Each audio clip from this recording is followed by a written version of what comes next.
पंकज शर्मा जी, मैं आपकी प्रतिक्रिया जानना चाहता हूं। BJP is on a high, और क्यों ना हो, जब मोदी और योगी के लिए आप जरा रिस्पांस देखिए, आप जरा रिस्पांस देखिए। आपको एक खिड़की, आपको एक बालकनी, आपको एक छत खाली नहीं मिलेगी। यही तो रीजन है। जब इस तरीके का सपोर्ट बीजेपी को मिलेगा और बीजेपी की इस जोड़ी, मोदी और योगी की जोड़ी को मिलेगा, तो बीजेपी तो अलग हाई पे होगी पंकज जी। कि वाराणसी में भी नरेंद्र भाई मोदी को ये रिस्पॉन्स नहीं मिलेगा। वहां भी लोग गैलरी में नहीं खड़े होंगे, छतों पे खड़े नहीं होंगे।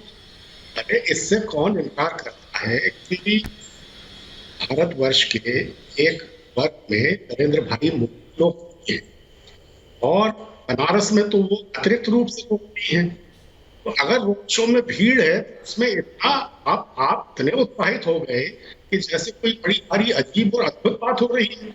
आप तो इसको इस तरह पेश कर रहे हैं, उससे देश में एक संदेश आएगा कि आपको कहा है कि ऐसा आपको उम्मीद नहीं थी कि इतना सब हो जाएगा बनारस में, पर बनारस में तो ये होना ही था। लेकिन तथ्य ये भी है, पिछले कुछ समय, अपने माइक जो आपने पीछे कर रखा, माइक को आगे ले आइए अगर पॉसिबल है तो। नरेंद्र भाई मोदी की लोकप्रियता में पिछले कुछ वर्षों में कमी आई है, ये एक तथ्य है जी। पिछले कुछ महीनों में खासकर नरेंद्र भाई लोकप्रियता में काफी कमी आई है, और उसके संकेत भी देश भर में दिखाई दे रहे हैं। आपने देखा कई जगह उनकी सभाओं में उतनी नहीं हुई जितनी हमेशा हुआ करती थी, खासकर 2019 में, खासकर महीने पहले तक। तो ये तथ्य है, बनारस में नरेंद्र भाई मोदी का रोड शो में स्वागत हो, ये बहुत स्वाभाविक बात है। इसमें क्या अस्वाभाविक आपको ऐसा लगता है कि आप इसको इतना शोर से प्रचारित करने में लगे हो? तो होना ही चाहिए था, होना ही था। ओके ओके पंकज जी, आपके ऑडियो में भी दिक्कत हो रही है। I am going to reconnect Vineet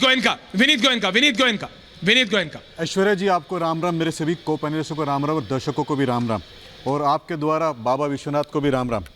आज प्राण में एक नई ऊर्जा का संचार हुआ है। आज जो मैं दृश्य आपके टेलीविज़न पे देख रहा हूँ, इससे मुझे एक विश्वास हुआ है कि अगर अच्छा काम कोई आदमी करेगा तो उसके साथ में लोग रहेंगे। लोग दो कारण से हैं, एक आस्था भी है, और दूसरा जो काम काशी में हुआ, अब उसके घाट में जाके देखिए, रास्ते पे देखिए, वहाँ जो टॉयलेट्स बने हैं, वहाँ पे जो इंफ्रास्ट्रक्चर बना है, गैस की लाइन जो बनी है, इसका काम देखने पे आपका जो मन हर्षित होगा वो अद्भुतपूर्व है। फिर वो रुद्राक्ष का जो वहाँ पे जो कन्वेंशन सेंटर बना है, फिर या फिर कॉरिडोर जो बना है, इसको देखिए। जो यहाँ पे व्यवसाय बढ़ा है, वहाँ पे आमदनी जो बढ़ी लोगों की, और जो टूरिस्ट का आना जाना, जो वहाँ के पिलग्रिमेज का आना जाना जो बढ़ा है, वो एक दर्शाता है कि अगर कोई आदमी दूरदृष्टि रखता है तो वो एक क्षेत्र को कैसे बना सकता है। ये अनुभव जो है वो अभूतपूर्व है, और ऐसा मौका क्या पहले किसी को मिला नहीं था? बहुत लोगों को मिला था, मैनपुरी में भी मिला था, अमेठी में भी मिला था, बाकी सब जगह भी मिला था। लेकिन जो आदमी कल्पना ही नहीं कर सकता, विजन नहीं रख सकता है, वो बनाएगा कैसे?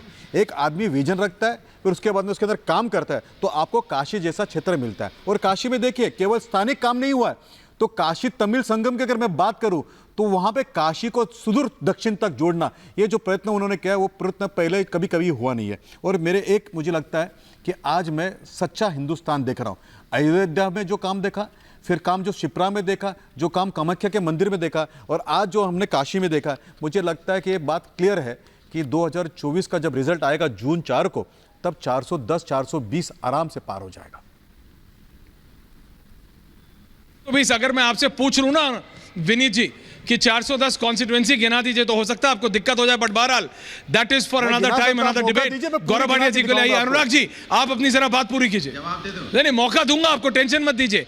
4 तारीख, अगर अनुराग भदौरिया के लिए 21 दिन दूर है, तो आपके लिए कोई 221 दिन जरूर थोड़ी है, आपके लिए भी 21 ही दिन दूर है। 21 दिन बाद सब साफ है। हाँ, Anurag Bhadauria and Gaurav Bhatia ji, both of you. देखिए भारतीय जनता पार्टी के साथ दिक्कत देखिए, देश की डबल इंजन की सरकार, 4 काम गिना पा रहे बनारस में। यार हमारी एक इंजन की सरकार थी इस उत्तर प्रदेश के अंदर में, काशी नहीं, पूरे उत्तर प्रदेश में हमने एक्सप्रेस वे बनाने का काम किया था। आज लखनऊ आगरा एक्सप्रेस वे चमक रहा है, कोई भी उस पर चलता है। हमने स्टेडियम बनाए जो आज इंटरनेशनल मैचेस होते हैं, हमने यहाँ पे मेट्रो बनाई, पूरा हिंदुस्तान, पूरा उत्तर प्रदेश यूज कर रहा है। और देखिए मेट्रो कहां कहां तक पहुंच गई। हमने समाजवादी पेंशन दी थी, वृद्धा पेंशन। हमने यहाँ पे आपने देखा किस तरह से 100 डायल बनाया था, पूरा पुलिस सिस्टम उत्तर प्रदेश का मजबूत किया था हमने। 1090 महिला समस्या समाधान के लिए हमने पूरा उत्तर प्रदेश के लिए बनाया था। हमने किस तरह से यहाँ पे आप पार्क बनाए, चाहे जनेश्वर पार्क हो और चाहे यहाँ पे आप देख लो किस तरह से हमने यहाँ पे लोहिया पार्क बनाया, मेडिकल कॉलेज बनाए, हर डिस्ट्रिक्ट में मेडिकल कॉलेज बनाया हमने। ये समाजवादी हर डिस्ट्रिक्ट को हमने 4 लाइन से जोड़ा रोड से, ये समाजवादियों का काम था। हमने लैपटॉप फ्री में बच्चों को बांटा, पूरे वर्ल्ड से जोड़ने के लिए जो नहीं अनुराग जी इतना बता दीजिए, अगर इतना ही काम किया था तो 19 में कितनी सीटें आई आपकी? गौरव जी आ रहा हूँ, रिलैक्स, आ रहा हूँ गौरव। नहीं अनुराग जी मैं आपसे पूछ रहा हूँ, जरा जवाब दे दीजिए आज। नहीं अनुराग जी, नहीं अनुराग जी प्लीज लिसन। नहीं अनुराग जी आपसे सवाल कर रहा हूँ। नहीं अनुराग जी जवाब दीजिए, सवाल सुनिए पहले। अनुराग भदौरिया सवाल सुनिए। मैं आपसे ये पूछ रहा हूं, अगर इतने ही काम किए 19 में सांसदी में, लोकसभा में कितने सांसद हैं आपके, जरा बताइएगा कितने हैं? How many MPs do you have? चलिए आपकी बात सुनिए, मैंने आपकी बात मान। नहीं जवाब दीजिए कितने? नहीं जवाब दीजिए कितने? जवाब दीजिए कितने?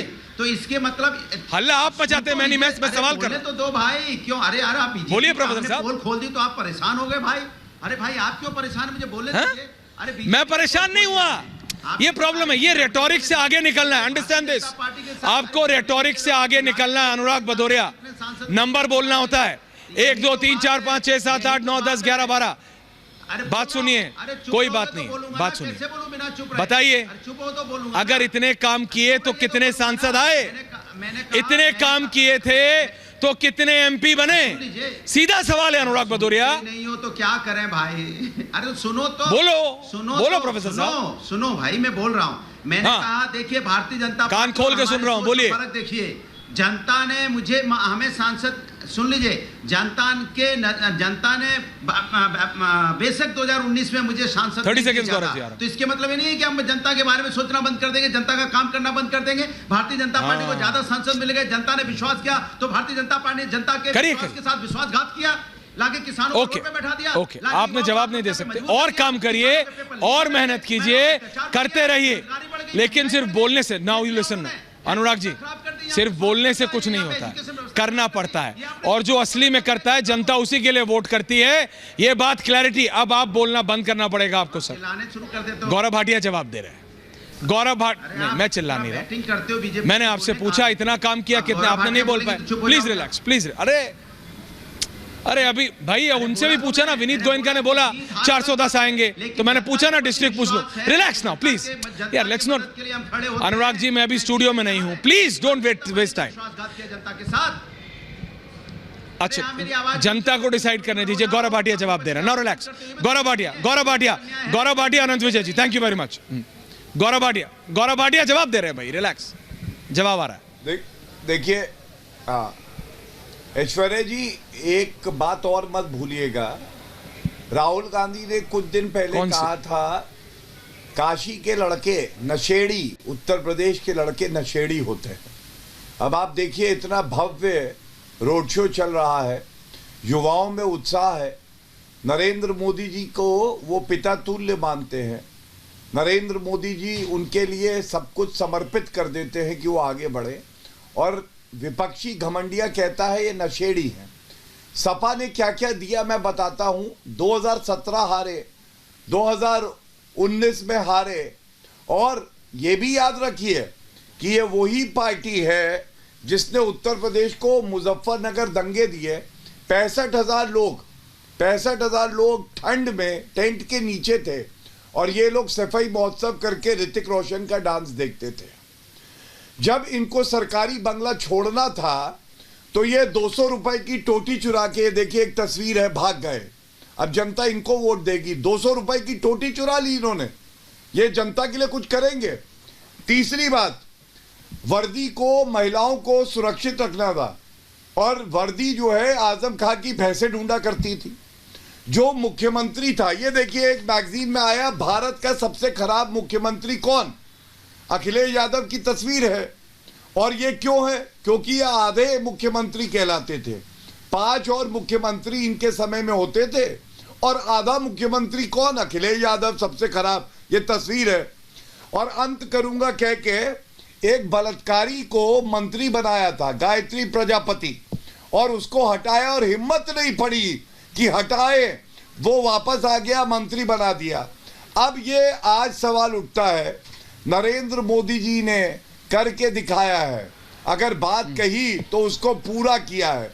कोविड में वैक्सीन किसने लगवाई? नरेंद्र मोदी जी ने लगवाई। बनारस हो, उत्तर नहीं, प्रदेश लेकिन हो, आपके भारत ऊपर हो। भी बृजभूषण और ये शरण सिंह काम के की बेटे बात को करते टिकट हैं। देने की मैं बात कहता तो लगाई हूं, जाती संभव को संभव बना कि आपसे देते भी हैं। उस परिवार से नरेंद्र आगे नहीं मोदी। जाया गया। नहीं, लेकिन गौरव जी, बीजेपी के ऊपर भी तो कहा ही जाता है ना कि भाई कैसरगंज से अगर बृजभूषण शरण सिंह को नहीं दिया तो उनके बेटे को दे दिया। आपको भी उस परिवार के आगे कैसरगंज से कोई और नेता नहीं मिला। विपक्ष कहता है और डंके की चोट पे कहता है। पत्नी से वोट मंगवा रहे हैं। चलिए, मैं अरे अनुराग भदौरिया जी रिलैक्स, अपने तो सवाल पे भी ऐश्वर्या जी, बोलेंगे, आपका गौरव ये भाटिया के सवाल पे कहना भी है- बोलेंगे, ऐसे थोड़ी चलेगा। Anurag ji calm down. अरे अनुराग जी काम डाउन भाई, ऐश्वर्या जी, आपका सबके सवालों का सवाल जवाब ये है आपको देना है, कि ऐसे नहीं होता। जी जवाब आ अगर रहा है। पिता पे आरोप लगे तो बेटे को टिकट नहीं दिया जा सकता, चाहे वो समाज सेवी हो या उसकी अपनी प्रतिष्ठा हो। तो मैं कहता हूं, दोष से दो है लालू प्रसाद यादव। लालू प्रसाद यादव पे आरोप नहीं लगे, दोष से दो गया। तो फिर मीसा भारती, फिर बाकी जो नेता है उनको टिकट क्यों दिया जा रहा है? उनकी दूसरी बेटी को भी टिकट दिया गया है। और फिर तो कहा जाएगा राहुल गांधी और सोनिया गांधी दोनों पे आरोप लगे हैं, नेशनल हेराल्ड केस में बेल पे बाहर है, तो फिर तो राहुल गांधी को भी टिकट नहीं मिलना चाहिए। अरे हमारी पार्टी में ना अध्यक्ष ना प्रधानमंत्री कभी एक परिवार से रहा है। हमने 2 प्रधानमंत्री दिए, दोनों यशस्वी, दोनों पे देश को गर्व है। अटल बिहारी वाजपेयी जी और नरेंद्र मोदी जी, क्या वो एक परिवार से आते हैं? क्या हमारी पार्टी में अध्यक्ष कभी एक परिवार से 2 लोग रहे? नहीं रहे। ये फर्क है ऐश्वर्या जी, और ये जनता देख रही है। और यादव परिवार ने तो आज तक यादव परिवार के बाहर का अध्यक्ष नहीं दिया सपा ने, आरजेडी ने। ये लोग क्या बात करेंगे परिवारवाद की?